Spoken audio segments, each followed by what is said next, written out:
I think when you first start out with something, you expect each intention to be something very groundbreaking as opposed to little small steps that you do every day over lots of years. You're putting one foot in front of the other. We did not have a mission statement at that time. We still don't. We don't have anything like that, nothing official. We just had an overarching, simple type of goal. We want to have some land where we learn how to do things for ourselves, where we can raise our kids and they can learn these skills as well. So what you're doing in this exact stage of life right now is exactly where you need to be. Just keep putting one foot in front of the other. My name is Lisa, mother of 8 and creator of the blog and YouTube channel Farmhouse on Boom. On this podcast, I like to talk about simplifying your life so you can live out your priorities. I help you learn how to cook from scratch and decorate on a budget through this podcast and my courses, Simple Sourdough and the Simple Sewing series. I also help people reach their goals from home through my business courses, Create Your Blog Dream and YouTube Success Academy. I will leave links to these resources in the show notes and description box below. Now let's get into the show. Welcome back to the Simple Farmhouse Life podcast. Today, I'm going to be continuing with another solo episode. Again, if you have questions or interview suggestions, put them over at bit.ly/S, questions, and I will see them there in a big, massive spreadsheet. So I've pulled some today that I will be answering, and we'll just dive right in.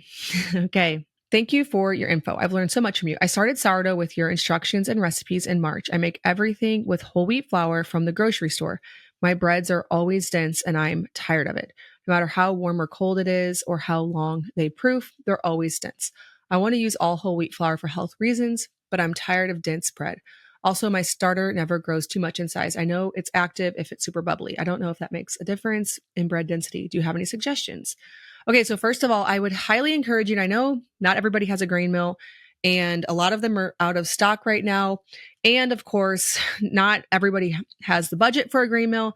Certain ones can be very pricey. So I understand that. But I do think over time, it will actually save you money if you can acquire a grain mill from somewhere. Now, you could get something like the Nutri-Mill, the white one, not the bamboo one with the stone, but just the regular white Nutri-Mill. I believe the price point for it brand new is somewhere in the 200s, I think. $249. You could also look on Facebook Marketplace, see if you could find one for a better deal. And then if you can source whole grains, a lot of times, I believe over time, I haven't ran the numbers in a really long time because I started milling grains back when my oldest was little. And before then, or at that time, I did run the numbers and feel very confident that it was a good idea. But I haven't done it since then. But I'm assuming it would still be quite the good price because you can get a 50-pound bag of wheat berries for a great price. And then they bulk up a ton when you put it through the mill. So if you put 2 cups of wheat berries into a grain mill, 2 cups of flour do not come out. Way more than that comes out. So that could help some with the density. I feel like flour from the grocery store, a lot of time it's been through transport and everything, become very compacted in the bag. So you might, if you do not switch to freshly milled whole grains, or either way, switch over to grams. So for me personally, I've weighed a cup of flour on the scale in the way that I scoop it from the bag or from the bowl or whatever I'm doing. And I get about 140 grams per cup. So see if that's what you're getting. If from the bag it's weighing a ton more, you might want to convert it to grams, working with that 140 grams per cup ratio type of measurement. And you might just be putting in a little bit too much flour, too much bulk. Anytime your breads are really dense, try to use less flour. Now, here's the thing. When you first go to mix the dough up, it's going to feel like it'll never come together. Like it will just be so wet and liquidy. But then after you let it sit for a while before doing any kneading or stretching and folding, it actually absorbs, the grains absorb all the liquid in the recipe, whether that is milk, eggs, honey, water, and then it's very workable after that.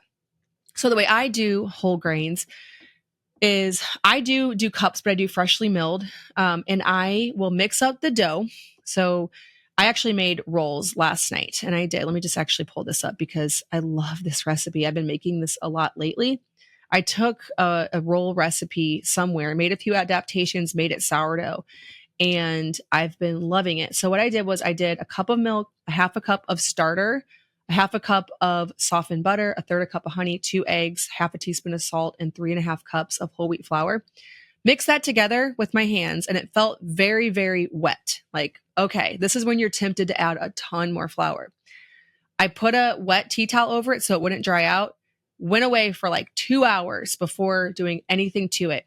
You come back and it's not exactly like stretchy at this point, but it feels way less wet and like you could actually work it.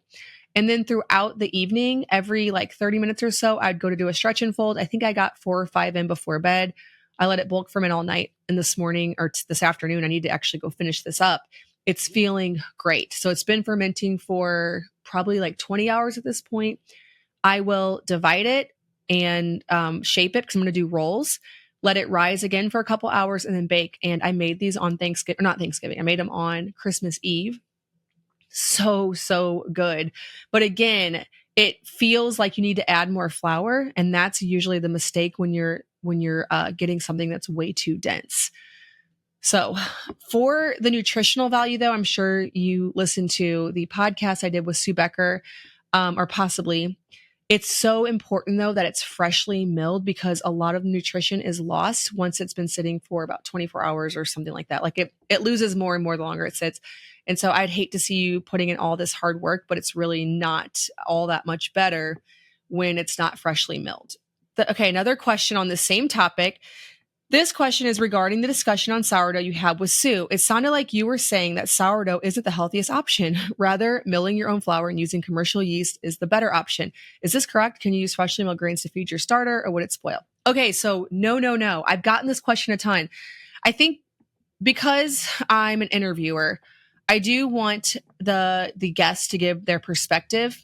And I think Sue has a great perspective on whole grains, and she has gotten very comfortable with yeast and working with that. I, for one, still fully believe that the fermentation benefits of sourdough are just going to make it also much more digestible. And actually, Sue said that as well. She's a huge fan of whole grains no matter what, but with sourdough, she agreed as well that, you're unlocking a lot of the nutrients there. And so it's such a beautiful combination of using a whole grain in the way that they are meant to be consumed, and then fermenting it and souring it and making it have all of that nutrition available. I know that she does sourdough as well. So I maybe should have said more in the interview on how much I'm still doing sourdough. I have gotten so comfortable with sourdough. I don't even know what to do with yeast, to be honest with you. I like the slow process of it because it works so much better for my life. When I mix up the dough and then I can walk away for a couple hours, stretch it here, fold it there. It is such an easy process that doesn't require tons of hands-on time, way less hands-on time in my own personal opinion. And I just absolutely not. I'm just doing everything with whole grain, but with sourdough. I've hardly used all purpose at all, but everything I've done has been sourdough. I haven't gotten yeast still since the interview with her. Now, I will say I have a few times done like a quick muffin or tortilla where normally I wouldn't do that, but I did become convinced that, hey, maybe whole grains are great even when they're not sourdough. But my preference is still for sourdough, and especially anything that contains yeast. I'll just use the yeast from my sourdough. So I got the Sue Becker grain book. I went and purchased it after because I was like, I want her recipes. Like I just, want to see what she's doing, even though most of my recipes I've tried with 1-for-1 whole grain with all purpose swapping, and it's been fabulous. But I just wanted to try hers as well, see if she had anything, that I hadn't tried. And anything that she had in there, I just, instead of putting in the yeast, just put in a little bit of my sourdough starter. Works fabulously. You don't have to even measure. It doesn't have to be like a quarter cup or a half a cup of, 100% hydration. You don't have to do that. Just take your starter, instead of yeast, with any recipe you have, just pour in a little bit of sourdough starter, and that's your yeast. And of course, allow for longer rise times and all of that. But it's really just that simple. And I've just become so comfortable with it that I'm like, I'm not going to like relearn with yeast when I already know how to do sourdough, and knowing the nutrition that unlocks. I think it's the best of both worlds. Right, taking a quick break to tell you about the Modern Homesteading Conference 2025 in Coeur d'Alene, Idaho, June 28th through 29th.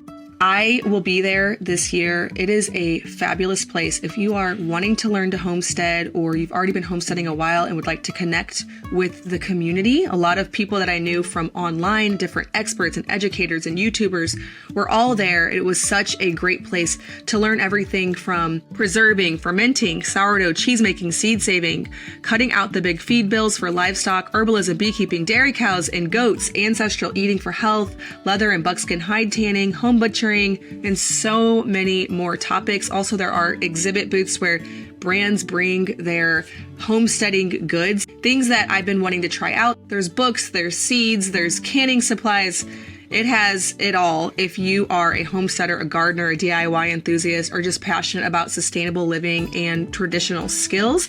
Some of the featured speakers this year will include Will Harris, Melissa Norris, Dr. Ken Berry, Ruth Ann Zimmerman, Daniel Salatin, Dr. Patrick Jones, Ann of All Trades. Of course, I will be there as well, and lots of other top names in the homesteading community. Now, the Modern Homesteading Conference is offering Simple Farmhouse Life listeners 15% off an adult general admission ticket with the code FARMHOUSE15. So again, head over to modernhomesteading.com, use the code FARMHOUSE15, block off your calendar June 28 and 29 in Coeur d'Alene, Idaho for the Modern Homesteading Conference. How did you address the move with your kids in regards to feelings/adjustments? Honestly, my kids did so well. There was one child that I felt like was feeling a little bit sentimental about it more than the others. And so, I just like a few extra snuggles and let him tell me whatever he, wanted to tell me, and we'd talk about it. But honestly, nobody seemed like it was, they just rolled right into this house. And I think having so many siblings really helps too, because it was just our whole life just here, like all the same people, all the same food, even the same sleeping arrangements, really. Like we have the same kids rooming with the same kids. So I think that really helped to create a sense of familiarity. We did this, we have the same schedule here.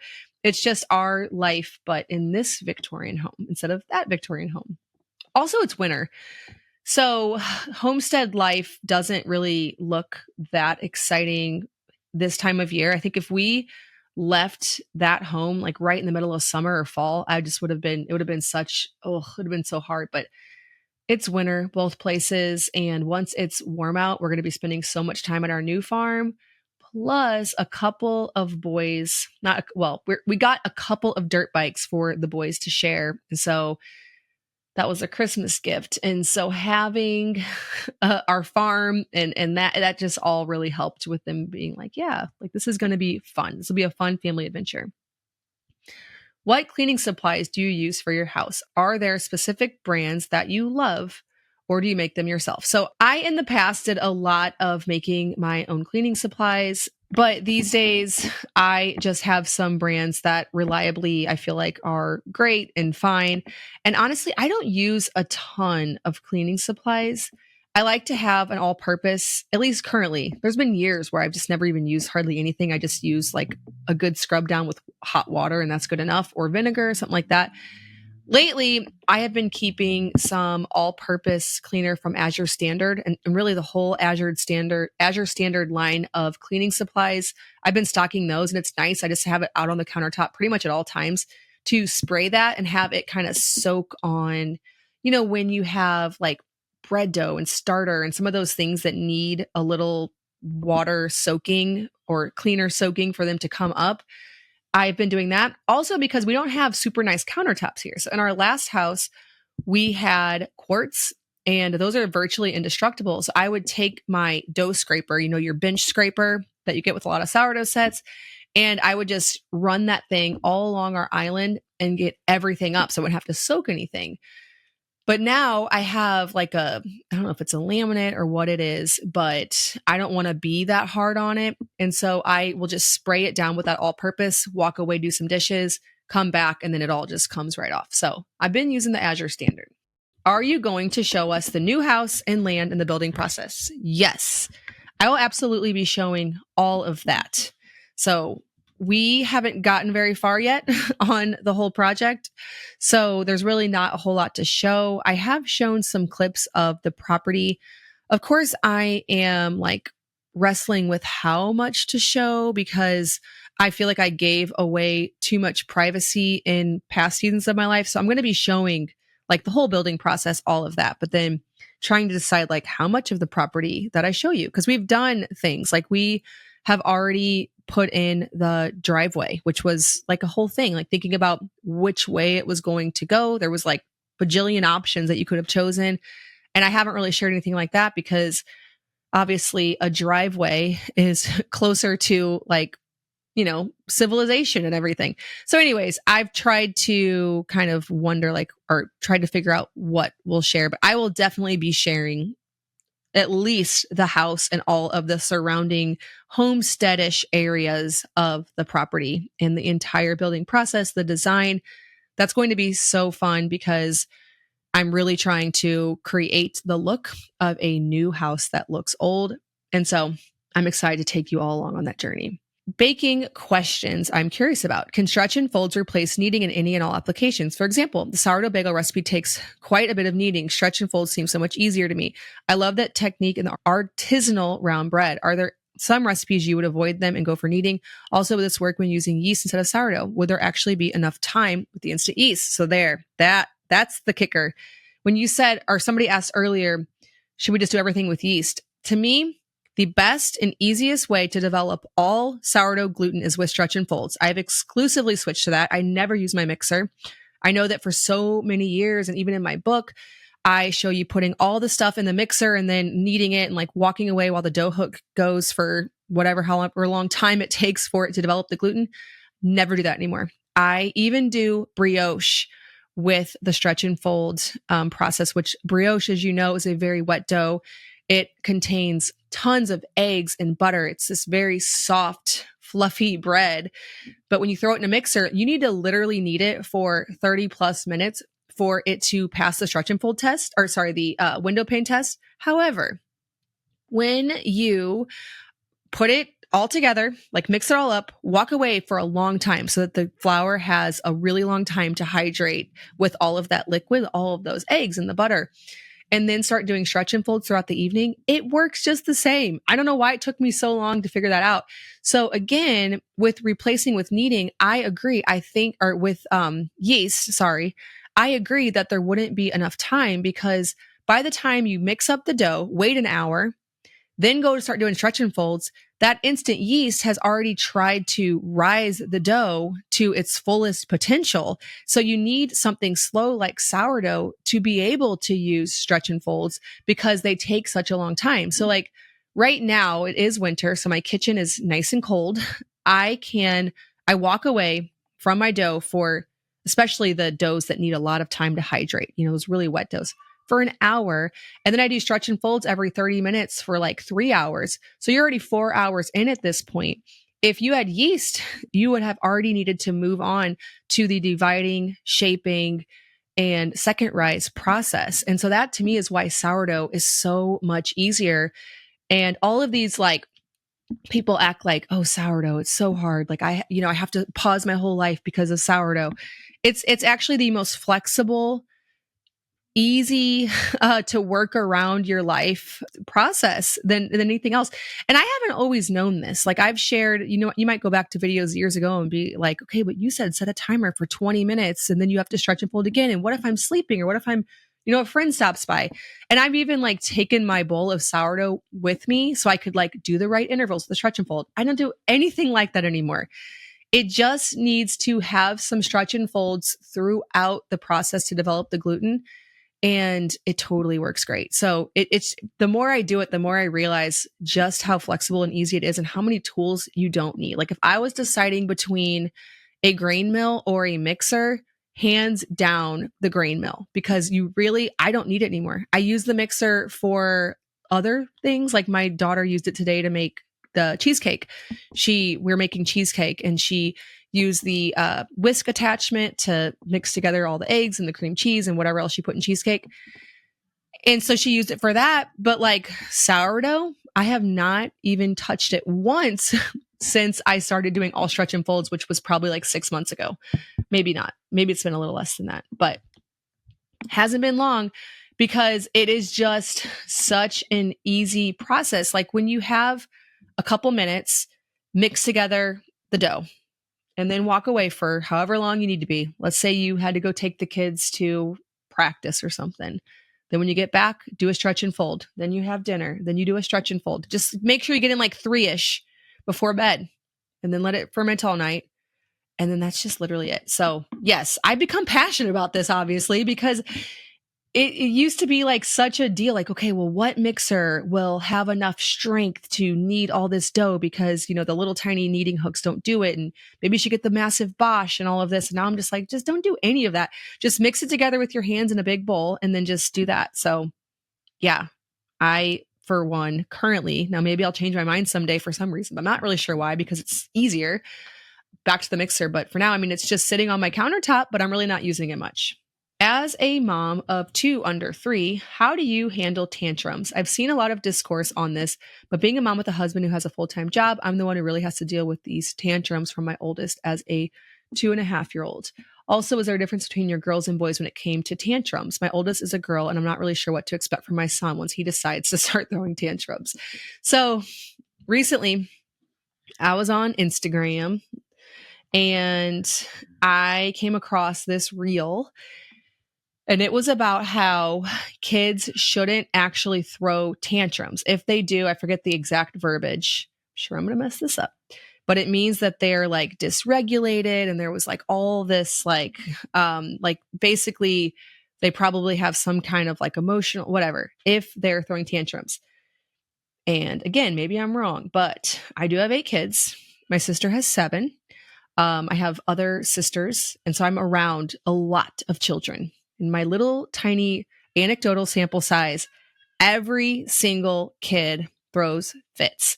And I do think that it is helpful if you understand that it's normal so that you don't have to think like, okay, well, because I remember when my second, she threw so many more fits than my first. And like thinking like, okay, I've got to like figure out what to do. Because if I don't like figure out what to do, she'll probably be like a teenager who I just really had it in my head that this was a really bad thing and I need to figure out what to do. And now I'm really at the point where tantrums are almost like funny kind of because they all do it and they just have to go through it because they're probably trying to express what they want, but they don't have all the words to do it.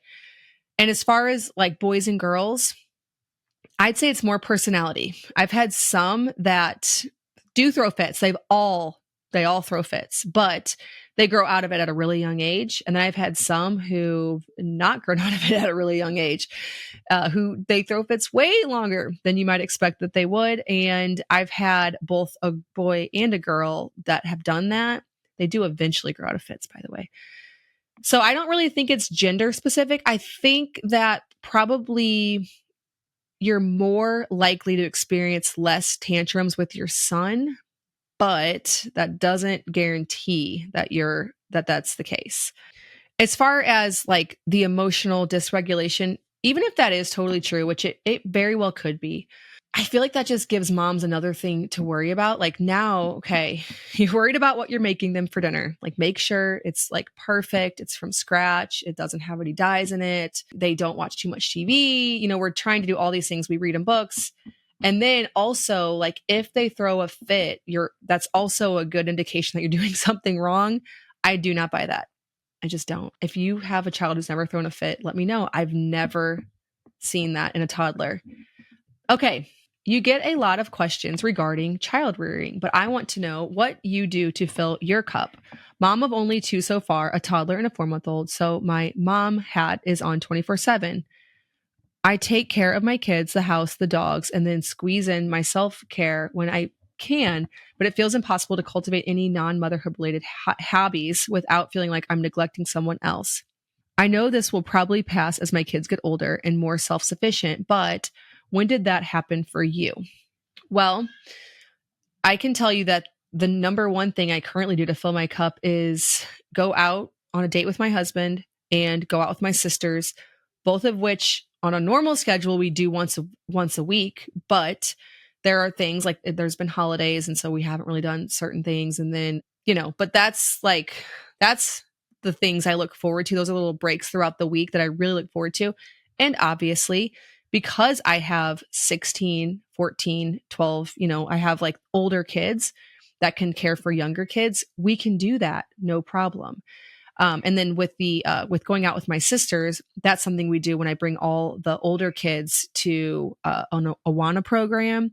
And so my sisters and I meet up, and then Luke stays home with the little kids. So it's not like I'm going out, twice a week just with all the kids home with kids. That's not how it's working out. But we do try to do that once a week date night.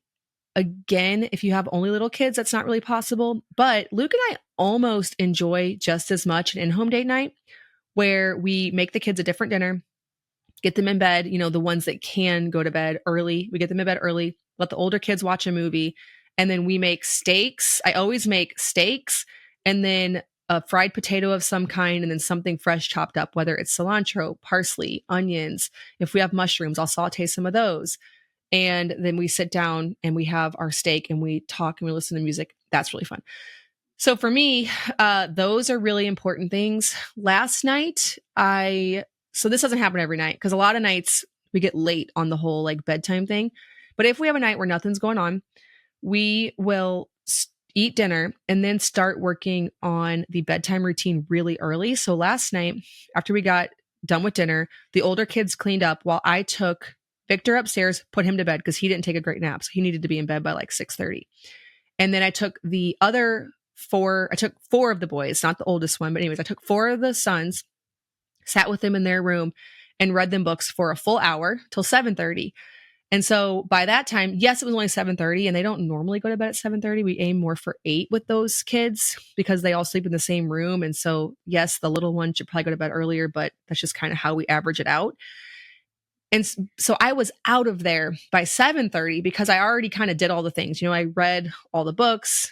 They all felt like, okay, they didn't really look at the clock. Like to them, it's like, oh yeah, we did it.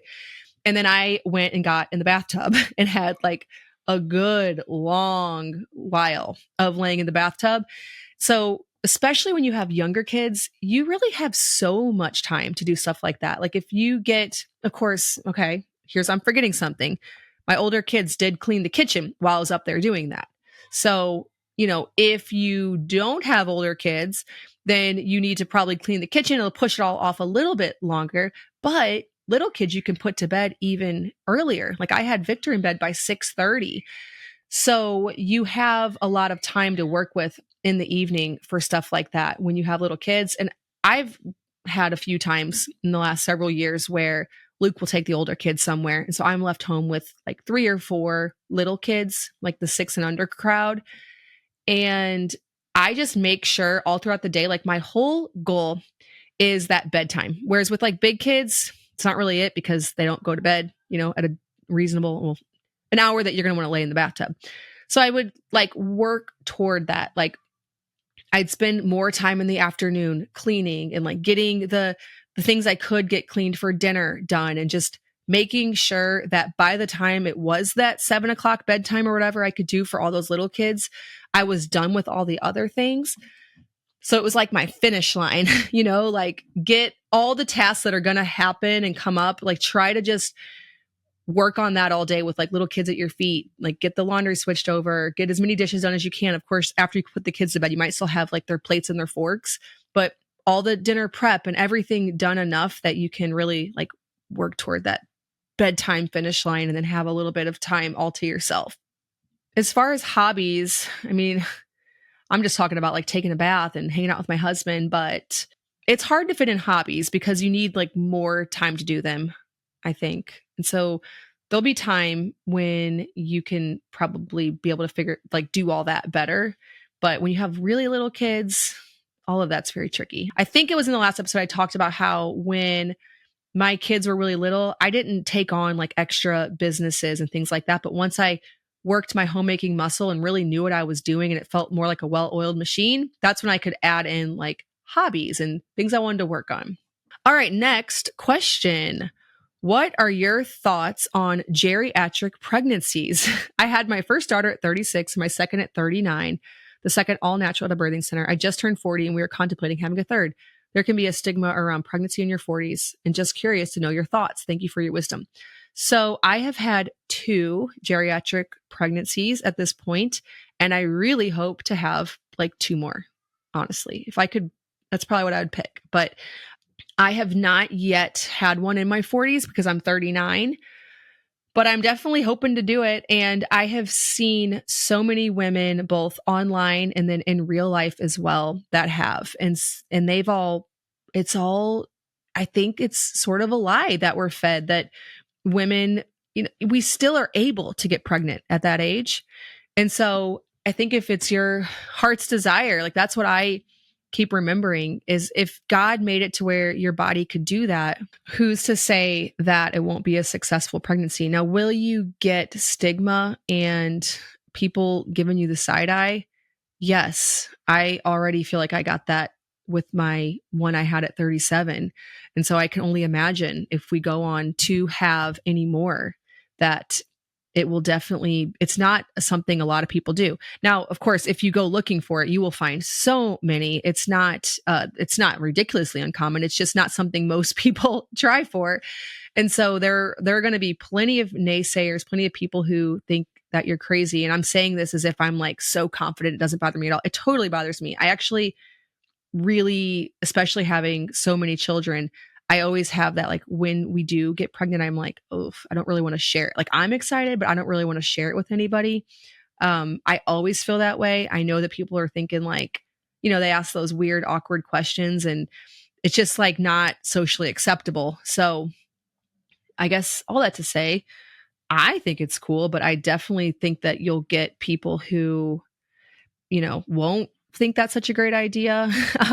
But the moms that I've talked to, they almost all have had like wonderful births, as much energy. Some people say, okay, it's harder in your 40s. I can say that my 2 geriatric pregnancies I've had, so pregnancies over age 35, I noticed no difference. In fact, my birth at 37 was my fastest, easiest birth that I've had. The pregnancies were great. I never had any issues. So as far as all that goes, I'm personally for myself, if we are to be blessed with another child, I'm not scared of any of that. Like I'm not scared that the pregnancy is going to be hard or the birth's going to be hard. I'm not worried about that.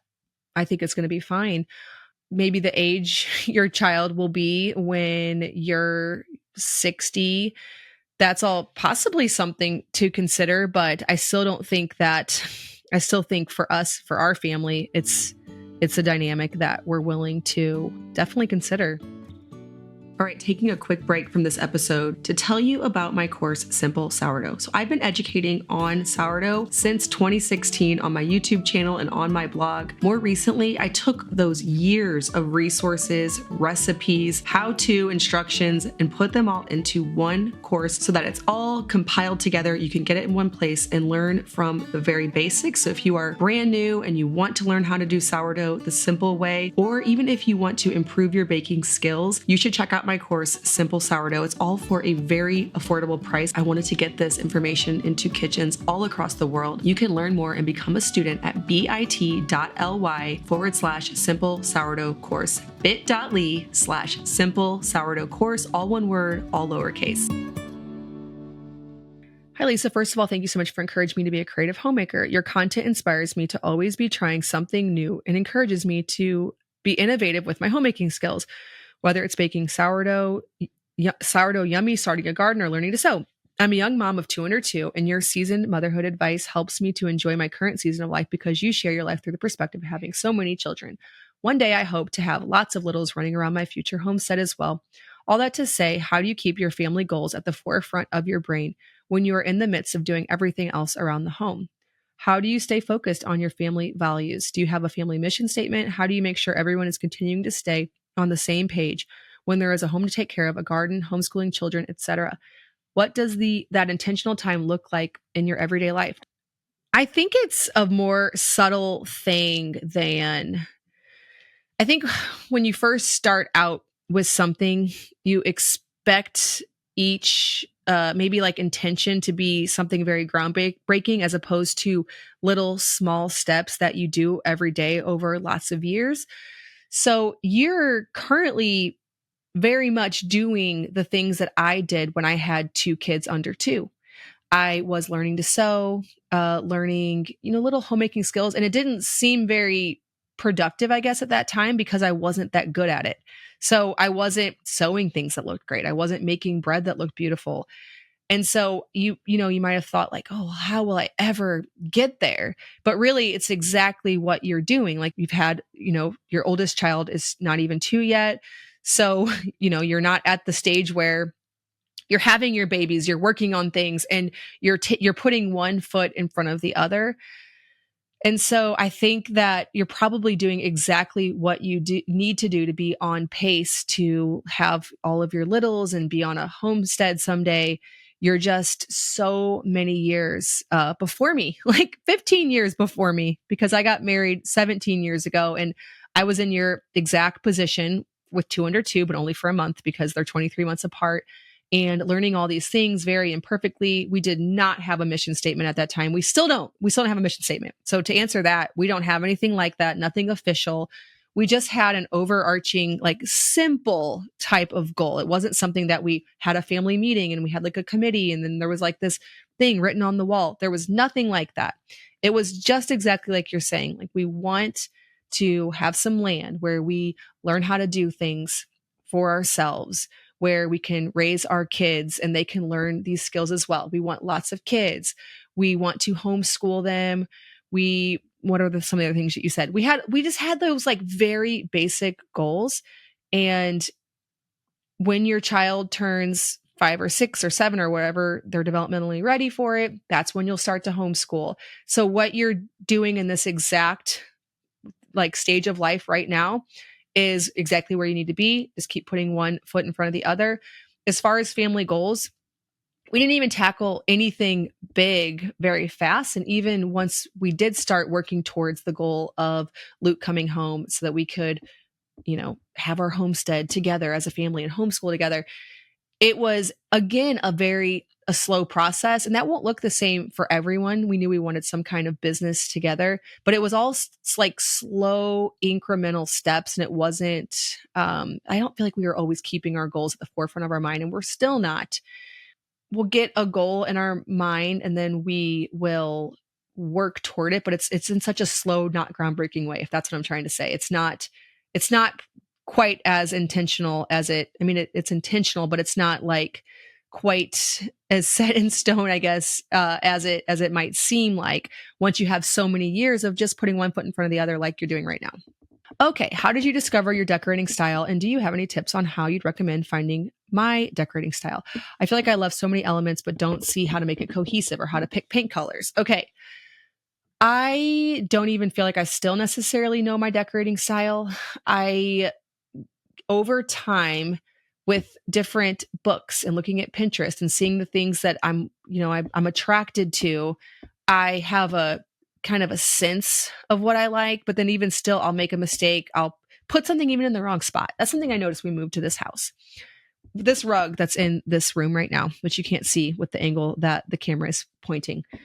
It was a rug that I purchased for the living room in our last house. And to be honest, I looked and looked and looked for this rug. I had an idea of what I wanted, and I had the colors kind of pulled together in that room, and I thought this would be the perfect rug.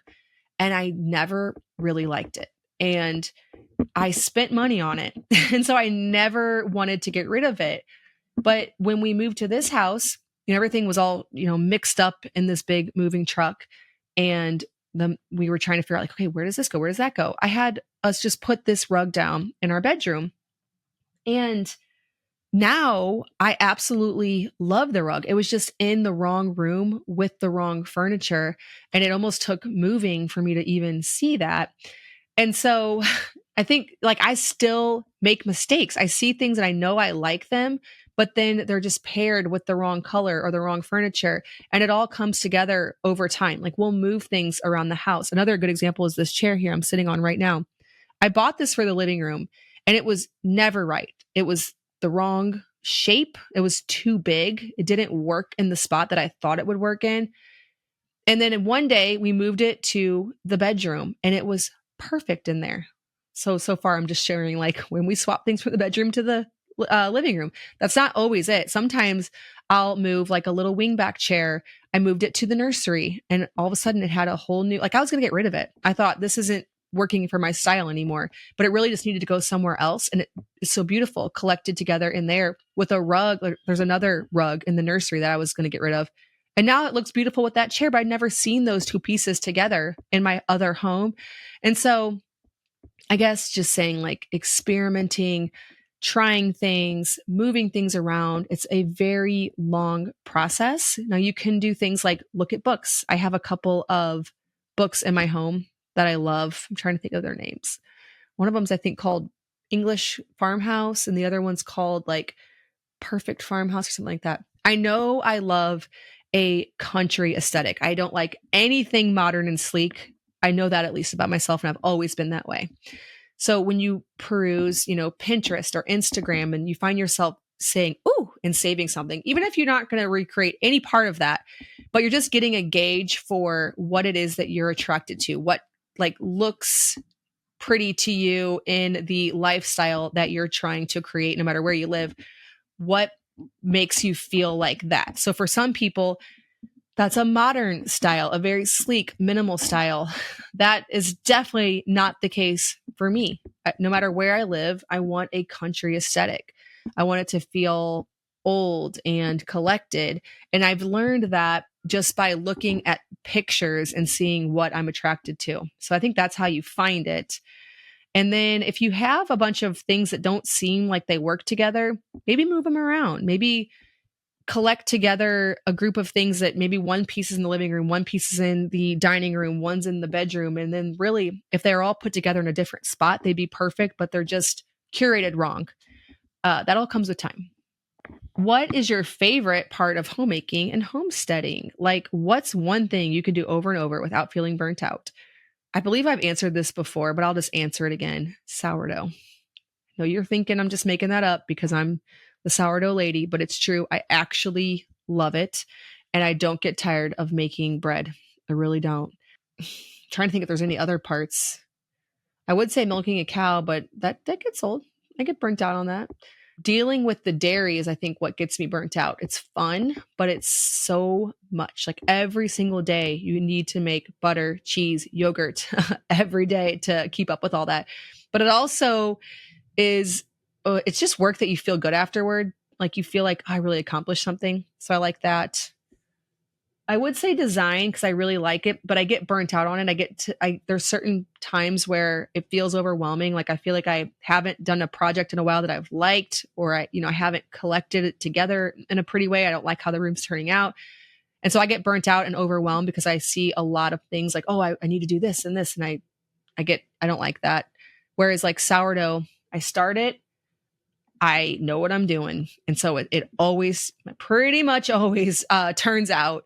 And so I think that's what I like. It's like a quick satisfaction. It's delicious and it works.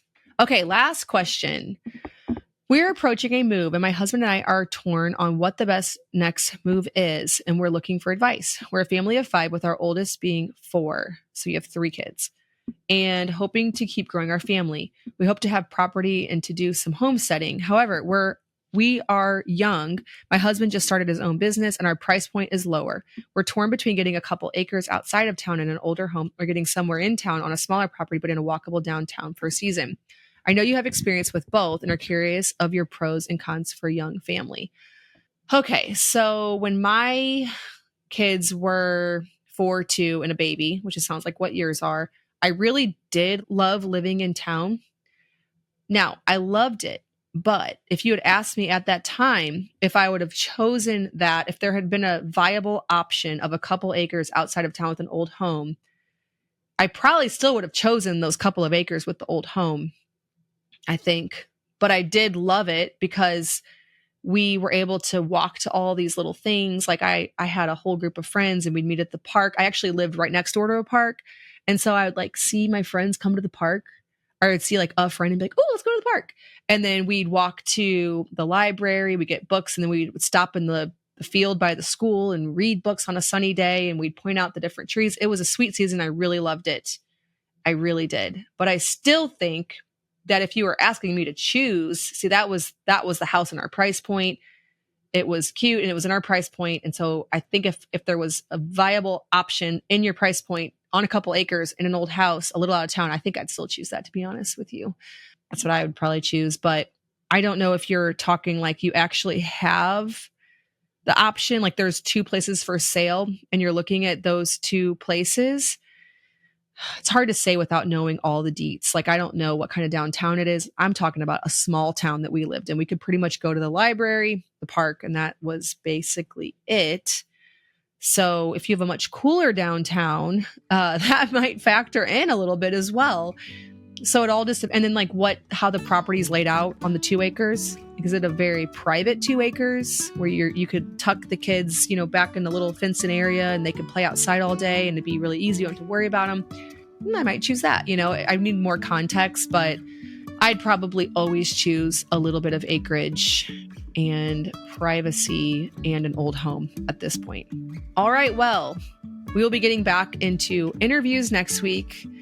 I'll leave a link below to where you can submit your questions. As always, thank you so much for listening, and I will see you in the next episode of the Simple Farmhouse Life podcast. Thanks, as always, for listening to the Simple Farmhouse Life podcast. My husband, Luke, and I and our 8 kids work together side by side on our little homestead and use our blog, podcast, and YouTube channel to reach other homemakers, home cooks, and homesteaders with practical recipes and daily family life. For everyday sourdough recipes, make sure to check out our blog, farmhousehomeboom.com. And to dig deeper, we do also offer a course called Simple Sourdough over at bit.ly/farmhouse sourdough course. That's all one word, bit.ly/farmhouse sourdough course. If you're looking to learn how we earn an income online, check out my free blog success masterclass at bit.ly/farmhouse blogging school and my YouTube course at bit.ly/farmhouse YouTube course, all one word.